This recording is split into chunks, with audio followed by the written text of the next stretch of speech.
என்னைக்கு இந்த யதார்த்தம் வாழ்க்கையில் புரியுதோ அன்றைக்கி வாழ்க்கையே புரிஞ்சிடும் நமக்கு. மனிதர்கள் இல்லை நம்மளுடைய வாழ்க்கையுடைய நோக்கம்னு ஒரு மனிதன் உணர்ந்துட்டா, குறிப்பாக ஒரு ஆண் உணர்ந்துட்டான்னு வச்சுக்கோங்களேன், அவனை விட சிறந்த ஒரு பலமுள்ள முஃமினா வாழ்கிறது யாராலையும் முடியாது. ரசூலுல்லாஹ்வுடைய வாழ்க்கையில் நீங்கள் எங்கே எடுத்து பார்த்தாலும் யாருடைய அங்கீகாரமும் அவங்க எதிர்பார்த்துலாம் நிற்கல.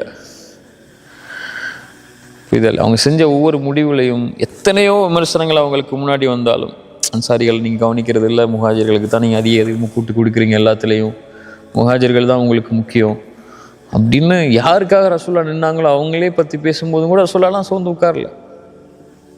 ஏன் அவங்க அதெல்லாம் அவங்களுக்கு தேவையில்லை. அவங்க இருக்கிறதும் அவங்க செய்கிறதும் அல்லாஹ்வுக்காக, அவ்வளோதான்.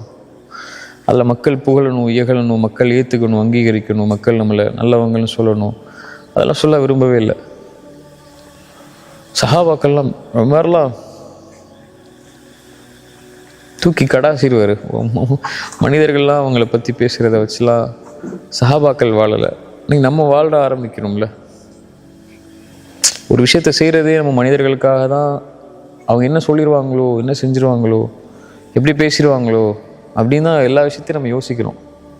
அல்லாஹ் என்ன நினைப்பான், அல்லாஹ்வுக்கு இது பிடிக்குமா, அல்லாஹ் இதை ஏற்றுப்பானா, அல்லாஹ் நம்மளை கண்ணியப்படுத்துவானான்னு யோசிக்க ஆரம்பிச்சிட்டா போதும். இங்கே யாரை திருப்திப்படுத்தணுமோ அவனை திருப்திப்படுத்தினா அவன் எல்லாரையும் திருப்திப்படுத்திடுவான். நீ அவனை திருப்திப்படுத்தாமல் இவனை திருப்திப்படுத்தணும், அவனை திருப்திப்படுத்தணும், அவரை நேர்த்துக்கணும், இவரை நேர்த்துக்கணும்னு போனீங்கன்னா கடைசி வரைக்கும் அல்லாஹ் திருப்தி அடைய மாட்டான். அவனை திருப்தி அடாமல் நீ யாரை திருப்திப்படுத்தியும் பிரோஜனம் இல்லைல்ல, அது திருப்தி ஆகாது. மனிதனை திருப்திப்படுத்த முடியும்னு நினைக்கிறீங்க?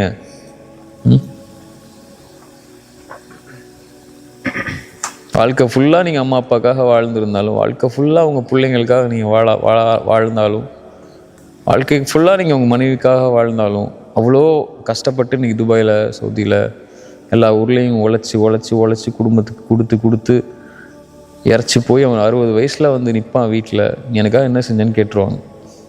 அப்போ தான் அவனுக்கு உலகமே புரியும். என்னடா இவ்வளோ நாள் யாருக்காக வாழ்ந்தோன்னு.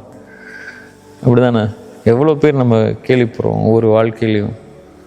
எனக்கு அதை செஞ்சியா இதை செஞ்சியான்னு கேட்டுருவாங்க. அவன் நைட்டு பகலமாக ஒரு குட்டி கூண்டு ரூமில் 10 பேரோடு சேர்ந்து படுத்து, அவனுக்கு சாப்பாடு இல்லைனாலும் மாதம் ஊருக்கு காசு கொடுக்கணும், 50,000 அனுப்பியிருப்பான் வீட்டுக்கு சேர்த்து வச்சு.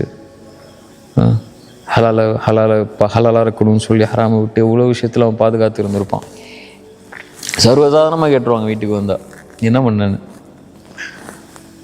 நிறைய அம்மா அப்பாவே எனக்கு அப்படி கேட்குறாங்க பசங்களை பார்த்து, நிறைய பிள்ளைங்க கேட்குறாங்க அப்பாவை பார்த்து, நிறைய மனைவிமார்கள் கேட்க தான் செய்வாங்க.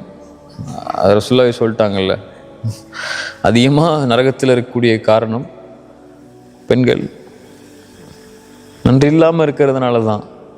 நன்றி மறக்கிறதுனா இது இல்லை, ஏமாத்துறது இல்லை, கணவனுக்கு மாறுபட்டு நடக்கிறதுனால இல்லை அப்படி ரசூலுல்லாஹ் சொல்லலை அந்த இடத்துல. எங்கேயும் ரசூலுல்லாஹ் சொன்ன விளக்கம் அவன் வாழ்க்கையே கொடுத்துருப்பான்.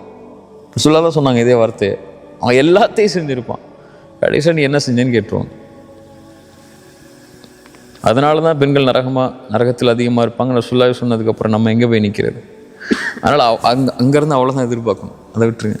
நான் சொல்கிறது மற்ற உறவுகளோ நண்பர்களோ அங்கீகாரத்தை சொல்கிறேன். நம்ம கடமை கரெக்டாக செய்யணுங்கிறது வேறு, பட் ஆனால் அங்கீகாரத்தை சொல்கிறேன். அவங்க ஏற்றுக்கணுங்கிறதுக்காக செஞ்சிங்கன்னா கடைசி தோற்று போயிடுவோம்.